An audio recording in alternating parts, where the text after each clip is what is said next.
माणसाचं मित्र नसतं. याच्यावरून काय ओळखायचं ते ओळखा. दादा, पुण्यामध्ये पिंपरी चिंचवडमध्ये आपल्या पक्षानं बऱ्याच गुंड इमेज असणाऱ्या लोकांना उमेदवारी दिल्याचा आपल्यावर सातत्यानं आरोप होतोय. आरोप होतोय. आरोप करणाऱ्यांनी स्वतःची पण यादी तपासावी. आपण स्वतः काय केलं हेही बघावं आणि अंतर्मुख होऊन बघितल्यानंतर त्यांनाही कळेल आपण काय केलंय.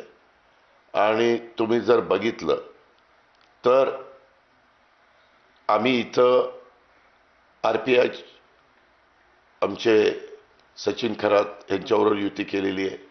गंगावणे म्हणून सीताराम गंगावणे म्हणून भीम आर्मीचे आहेत, त्यांच्यावर युती केलेली. अशा 10-12 वेगवेगळ्या संघटनांशी पण युती केलेली आहे. आणि त्याच्यातनं पण काही जागा त्यांनी मागितल्या. जागा मागितल्यानंतर आम्ही ह्या जागा त्यांच्याकरता सोडल्या.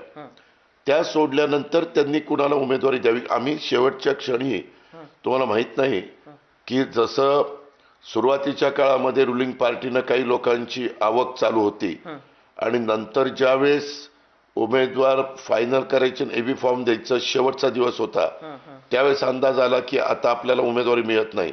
आणि ते इतकं मोठं स्फोट झाल्यासारखं झालं.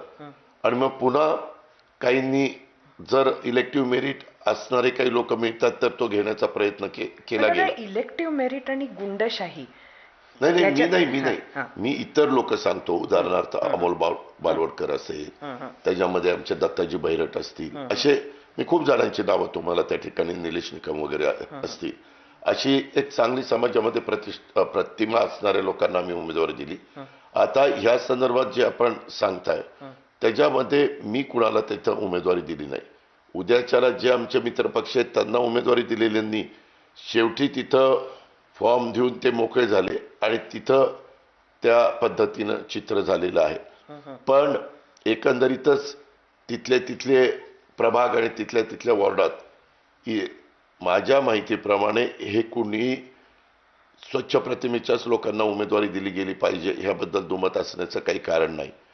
पण अनेकदा संविधानाने, आपल्या घटनेने जो अधिकार प्रत्येकाला दिलेला आहे त्या पद्धतीनं पण तुम्ही बघा, खासदार पण मागच्या काळामध्ये, तुम्ही आत्ता खासदारांची लिस्ट काढा, कसे खासदार आहेत, आमदारांची लिस्ट काढा.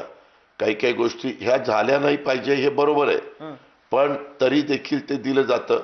पुण्याच्या आजपर्यंत झालेल्या महापौरांची लिस्ट काढा. पुण्यामध्ये आजपर्यंत ज्यांनी कामं केली त्यांनी त्यांच्या त्या पंचवार्षिक योजनेमध्ये कुणाकुणाला उमेदवारी दिली. मी ह्या उमेदवारीचं समर्थन करतो असं कृपा करून आपण समजू नका.